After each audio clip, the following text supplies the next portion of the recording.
Alors maintenant, on va voir comment faire un audit. Un audit, c'est un test d'un site sur certaines fonctionnalités. Et donc là, on va tester un site sur l'accessibilité, par exemple. On va aller sur Twitter, par exemple Twitter Elon Musk. Voilà, au hasard, tac, on va sur son profil. Et on va appuyer sur F12, ça va ouvrir la console ici. Alors, hop, la console, avec, vous savez, la partie Element, c'est le DOM avec tout le style qu'il y a pour chaque élément. Là, on est dans le, on voit d'ailleurs tout ce qui est script, etc. aussi. On a la console qui nous permet de discuter en JavaScript, on reviendra dessus plus tard quand on sera dans la section JavaScript. Bon, tout ce qui est source, performance, etc. Je ferai peut-être une petite partie dessus également, sinon j'ai une formation qui est dédiée complètement à la console. Et là, on va aller dans Lighthouse ici. Avant, ça s'appelait Audit, maintenant ça s'appelle Lighthouse. Et donc, vous voyez qu'on a plein de choses ici, performance, SEO, etc. Et on a où est-ce qu'on regarde ce site. Est-ce qu'on le regarde sur un téléphone portable? Est-ce qu'on le regarde sur un desktop? Donc sur un écran d'ordinateur. Donc nous, on va mettre desktop et on va tout décocher sauf accessibility ici. Et on va faire generate report ici. Et ça va faire un rapport tout simplement de Google. Donc franchement, il est... c'est pas de Google, c'est de Chrome, pardon. Enfin, de toute façon, oui, Google, c'est Chrome. Un rapport assez complet, vous allez voir, qui va vous aider et vous dire où est-ce que vous avez fait des erreurs, où est-ce que vous avez fait des choses qui ne sont pas tip-top. Donc là, on voit qu'ils ont 66 sur 100. C'est pas très bien. Mais il faut savoir que quand vous allez créer vraiment des très très gros sites, et Twitter est un très très gros site, un très gros réseau social, eh bien, il y a des choses que vous n'allez pas pouvoir être à 100 partout si vous voulez, d'accord? Il vaut mieux avoir des meilleures performances peut-être que de l'accessibilité, même s'il faut laisser un minimum d'accessibilité, mais vous n'allez pas pouvoir tout avoir. L'argent, le beurre et tout ça. Et donc ici, ça vous met ensuite, ça vous met là où vous avez pu faire une erreur ou pas. Donc là, on voit que ça démarre avec ARIA ici. Donc par exemple, role do not have require ARIA attribute. Donc voyons voir, ça nous montre ensuite les éléments si on déroule ici. Donc par exemple le H1 ici, bah, déjà je vois que le H1 c'est une icône, ce qui est pas tip top déjà. Donc le H1, on a le role, et donc vous voyez que vu qu'il a mis une icône ici, eh bien il a utilisé un attribut ARIA, enfin ils ont utilisé un attribut ARIA pour dire que c'est le heading, c'est un petit peu, voilà, le titre de Twitter, c'est l'icône. Bon, moi j'aurais peut-être pu mettre icône, heading ou ce genre de choses, mais bon, bref. Et ici, donc, on voit que c'est pas tip top de faire ce genre de choses. Juste en dessous, qu'est-ce qu'on a? Aria, do not have. Ah oui, ça, je sais ce que c'est aussi. Cliquez, tac, on tombe dessus. Sur un input, on voit qu'il y a plein d'Aria déjà. Ce qui n'est pas tip top. Quoique, ils ont Aria label, vous voyez, qui est assez bien. Requête de recherche, ça c'est bien. La liseuse d'écran va bien voir qu'il y a requête de recherche, mais le problème vient de là, regardez.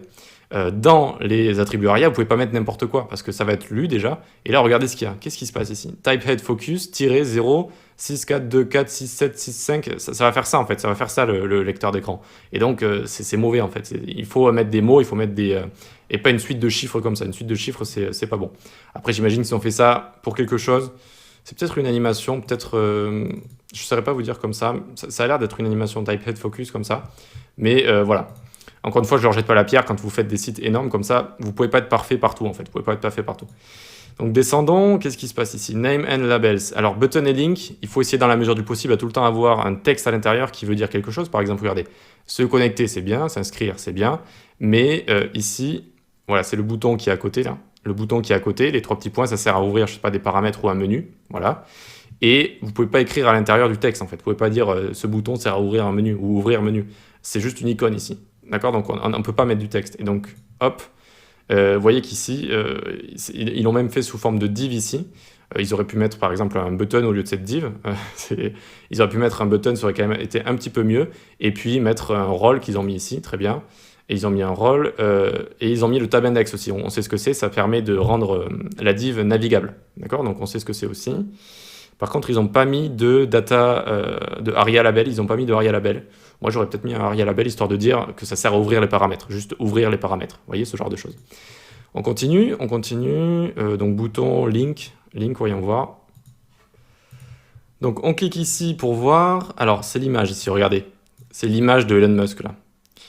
Donc là, qu'est-ce que c'était? J'imagine qu'il n'y avait pas de texte à l'intérieur. Et c'est pour ça qu'ils nous ont mis un problème, c'est que le lien n'a pas de texte, quoi. Est-ce qu'il a un ARIA label? Il n'a pas de ARIA label non plus. On aurait pu mettre photo de profil également ici. Voilà.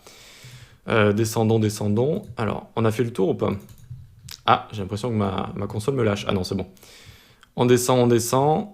Ah, on voit qu'il y en avait d'autres. Il y avait tout ce qui est image, etc. Ah, background and foreground color n'a pas un contraste suffisant. N'a pas de contraste suffisant. Ici. Pour le texte là. Tiens, c'est bizarre, je trouve qu'il a quand même un contraste plutôt bon.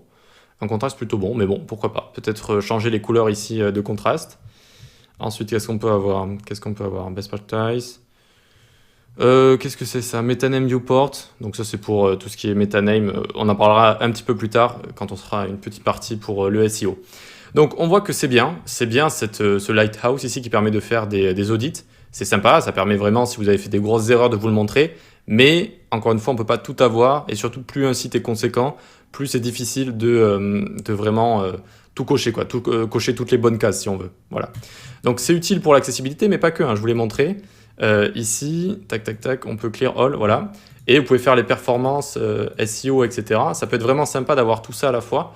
Et quand vous avez un site, de regarder ce genre de choses. Attention, encore une fois, prenez avec des pincettes. Vous voyez qu'ici, il y avait beaucoup d'erreurs qui, au final, n'étaient pas vraiment des erreurs, mais que vous pouvez peut-être quand même améliorer. Donc, vraiment, voilà.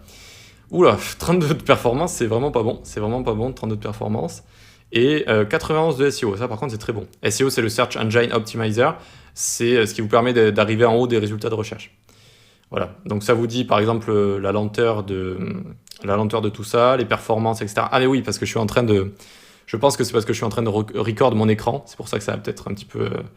les performances n'étaient pas très très bonnes ici. Et voilà, donc là vous avez par exemple réduire le JavaScript, etc., etc. Donc on reviendra dessus un petit peu plus tard, après le JavaScript, on refera un petit audit.